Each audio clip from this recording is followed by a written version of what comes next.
बड़ा ही सुंदर अवसर है, बड़ा ही पुनीत मौका है और बड़ा ही सुघर बेला। उधर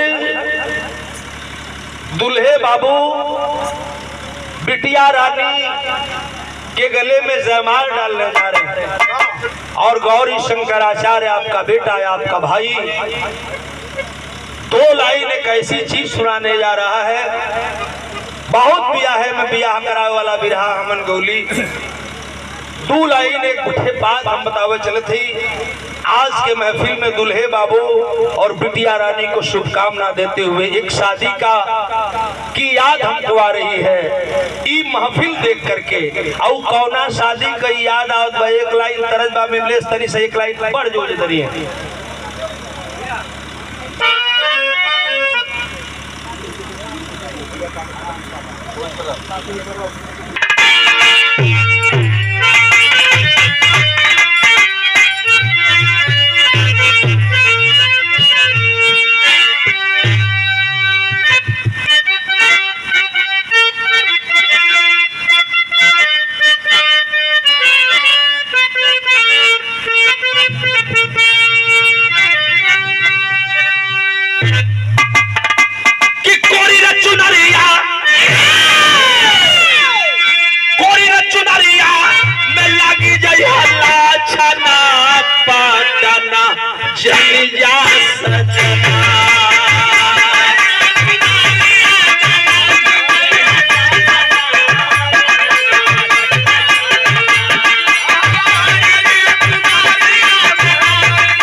हमारा अपन निजी रिसर्च अंदाज हर कलाकारों का है। दोनों घूम के बिरहा गावत हुआ लोग हरी सांस मिले यहाँ आज के कलाकारों में और जो ऐतिहासिक मंच हम लोगों ने गाया है उस मंच में कितना अंतर है। बिरहा का धुन कितना नीक हो। कोई रचुनारी आवे, कोई मीनाक्षी तनी गौर से सुनियाई बियाह के कर है कि 15 बरस की रहली। जैसे आज हमरे बाबू दुल्हा बाबू को बियाह होता है, बिटिया रानी के बियाह होता है, ऐसे ही एगो बियाह धरती पर ऐतिहासिक भइल जिसको दुनिया गुणगान करती है। कौन बियाह रहल तनी गौर करब सब है आप लोग कि 15 बरस की रहली। अरे 15 बरस की रहली भीमक उमारिया सिरवा सोहर से हरा।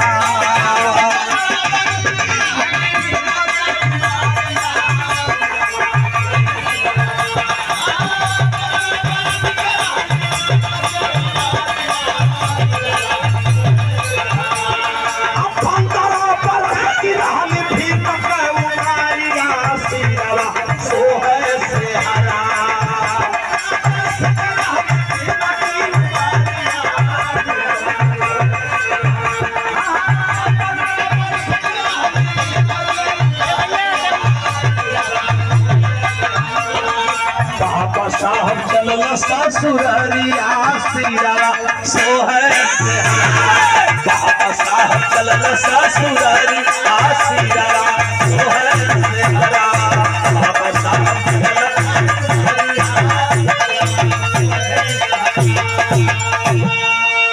राम जी राव सकपाल महाराज की 14वीं संतान माता भीमाबाई की गोद में जन्मा वह बालक जिसको विश्व के लोगों ने सूर्य की उपाधि दिया।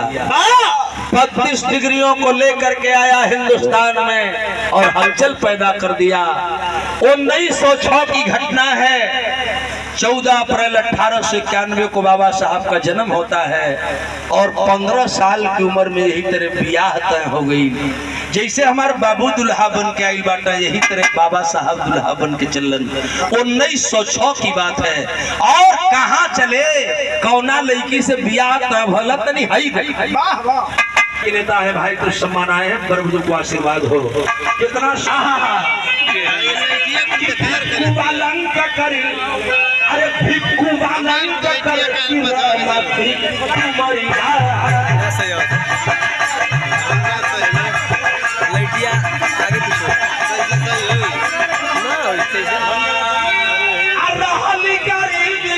दुल्हन रमाबाई भिक्खू वालंकर पुणे के रहने वाले बहुत ही गरीब परिवार, उनकी एकलौती बेटी थी, नाम था रमा। पूरी लड़की को बाद में रमाबाई कहा गया और रमाबाई 9 साल की थी और बाबा साहब 15 साल के थे। बच्चा बालक भीम दुल्हे के रूप में जाते हैं। भिक्खू वालंकर की बिटिया रमा से शादी करे बदे जब जयमाल डाले लगल, जैसे आज बियाह होत बा वही तरह जयमाल जब डाले लगल ताली के गूंज चलत बा। उस समय लिखक पड़ल, कितना गरीब थी भिक्खू वालंकर कि भिक्खू वालंकर की रमा थी कुमरिया, गरीब परिवार कर कूली का नौकरिया।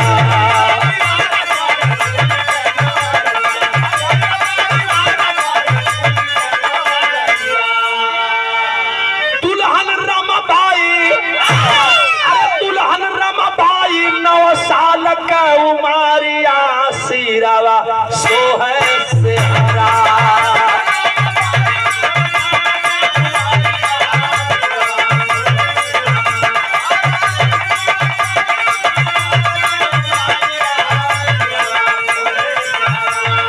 बाबा साहब चल ससुररिया, सिरावा सोहे से हरा। बाबा साहब चल ससुररिया, सिरावा सोहे से हरा। बाबा साहब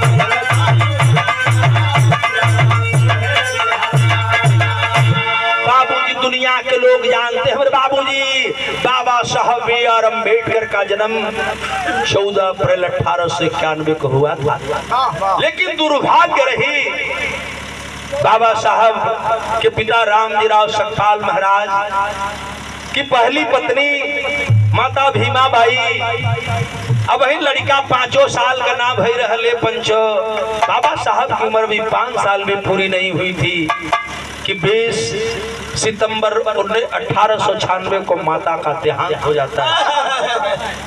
बबुआ टुरा हो गए, लेकिन पाले पोसे वाला लोगन के लगे ऐसा उम्मीद रहल, ऐसा उम्मीद रहल कि एक दिन ये बच्चा दुनिया में नाम रोशन करेगा, और वही हुआ। क्या हुआ? लाइन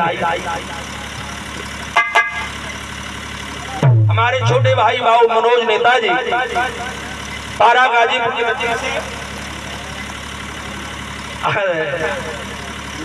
मास्टर साहब के सगे रिश्तेदार हैं। परम आदरणीय माननीय जय साहब के जो साले भी हैं और हमारे भाई हैं, आपने सम्मान किया है। बहुत बहुत सम्मान दोनों भाइयों को, मनोज बाबू को, आपको बहुत बहुत नमो बुद्धाय बाबा साहब के बियाह वाली गीत पर हाई तनिषा देखा है भाई का बाबू।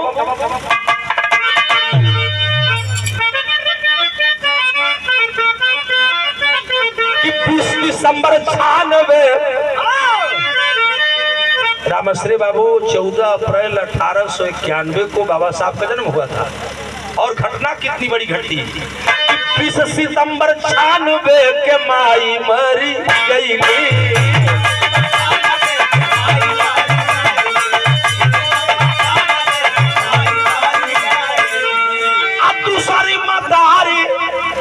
दूसरी मतारी जीजा बाई बन के आई, दूसरी मतारी जीजा।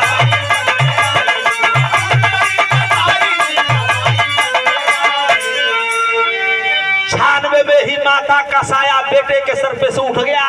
पालन पोषण मौसी के हुआ, पिताजी बड़ा घबरा गए, बेटा अनाथ हो गया, मैं इसे पढ़ाऊंगा, विश्व में नाम करेगा, इसलिए इसे माता की जरूरत है।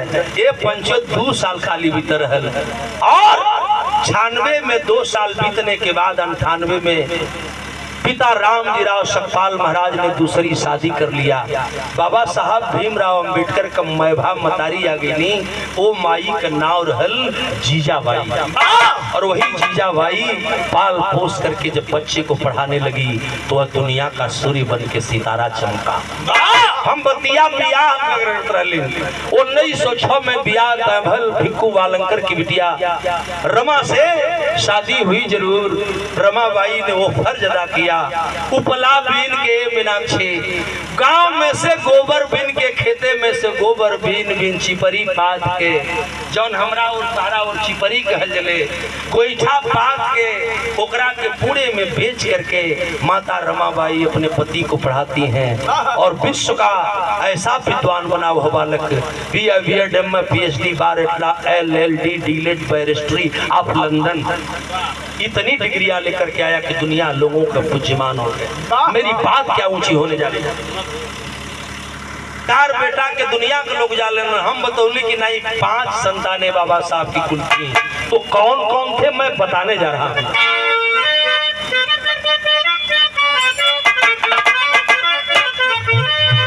गंगाधर, अरे गंगाधर रमेश जसवंत राज रतनमवा,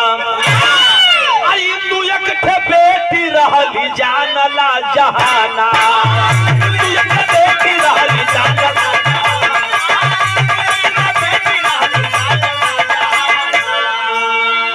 बाबा साहब के 4 बेटे हुए, उसी दुल्हन से भिक्खू वालंकर की बेटी माता रमा से।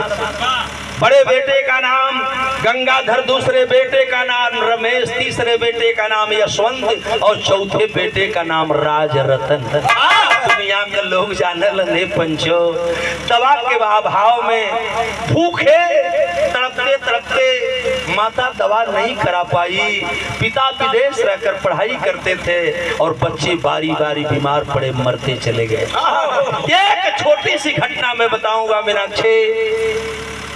छोटा बच्चा जब राज रतन तड़प रहा था, बाबा साहब BR अम्बेडकर अटैची उठा करके लंदन जाने की तैयारी में थे।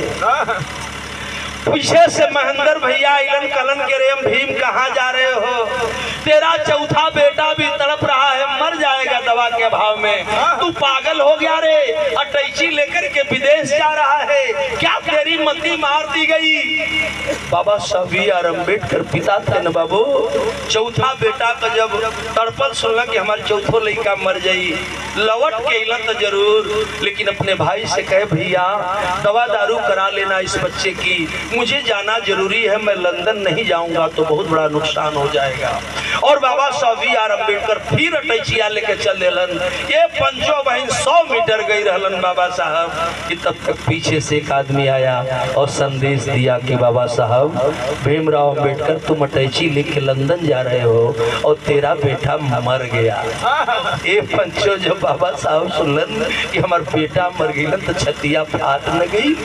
बाप थे न लौट करके आए, माता रमा के तरफ कहे, कबो रमा ना कहले रहलन। बाबा साहब अपनी पत्नी को रामू रामू कहकर बुलाते थे। कहलन की रामू रो मत, इस बच्चे का दाह संस्कार कर देना। थैली में हाथ जब डलन है पंचो तो समय कन्नी दुअन्नी चवन्नी चलत रहल। ये चचा इतना जने हमन पंच गोसाई बैठल है, कफन भर के पैसा जेब में न बा। बाबा साहब मुड़ी नीचे कैलन, अब फिर जब जाए लगलन तो लोग कहलन के रे का पगलाई हुआ, दाह संस्कार करके जैता, थोड़ी देर देरे न होई तनी रुक जैता। तो बाबा साहब ने बात कहा था, ऐ मेरे समाज के लोगों कैसे भूल जाओगे उस मसीहा को। उन्होंने कहा कि नहीं, मेरे 4 बेटे में राज रतन भी मर गया और इस बेटे के दाह संस्कार के चक्कर में मैं पड़ूंगा तो एक बेटे की लाश के दाह संस्कार के चक्कर में भारत में बसने वाले करोड़ों बेटों का नुकसान हो जाएगा जो सर समाज के भाई हैं। मैं ऐसी लड़ाई लड़ने के लिए जा रहा हूँ। और तब जाकर के बाबा साहब उसी समय लंदन में लड़कर आपको वोट का अधिकार दिलवाए थे। जौना वोट का अब हलचल रहा है और जो दशा हुई है वो आपके सामने है, मैं उस पर डिस्कस नहीं करूंगा, इसलिए कि मैं बिरहा गाने के लिए आया हूँ, नेतागिरी करने के लिए नहीं आया हूँ। तो मेरी एक बात जरा सा सुन लेंगे मेरे भाई, पढ़े लिखे साथी बैठे हैं इशारों में। क्या गंगाधर में से यशवंत राज रतन मवा तू इकट्ठे बेटी रहली जानला जहाना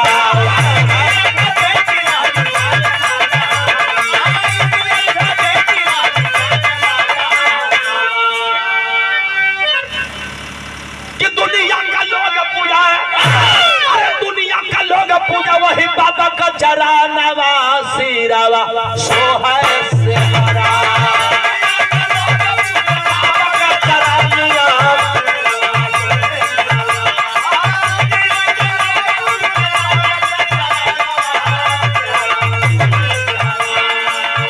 बाबा चलन ससुररिया सिरावा सोहै से हरा बाबा साहब चलन ससुररिया सिरावा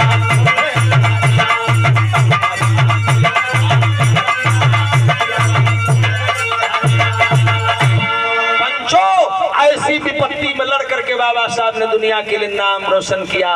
मेरी गीत आखिरी की तरफ इशारा करने जा रही है। ठीक उसी तरह यह जोड़ी जो आज पैणे सूत्र में बंध रही है, बेटी और बेटे को मैं आशीर्वाद देता हूँ, इस दोनों बच्चों को आशीर्वाद देता हूँ।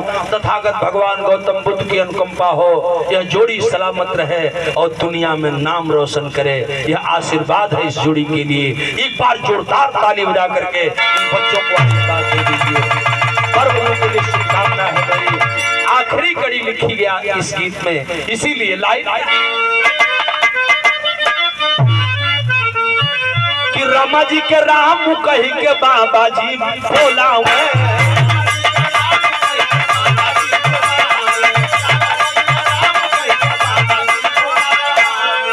काया लाल जगलू याद गीतिया सजावा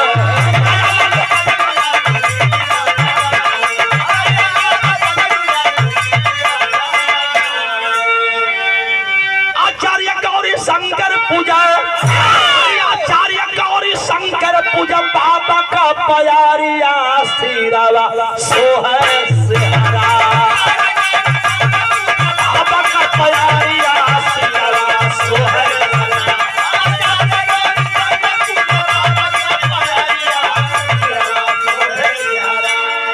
भीम बाबा चलल ससुररिया सिरावा सोहै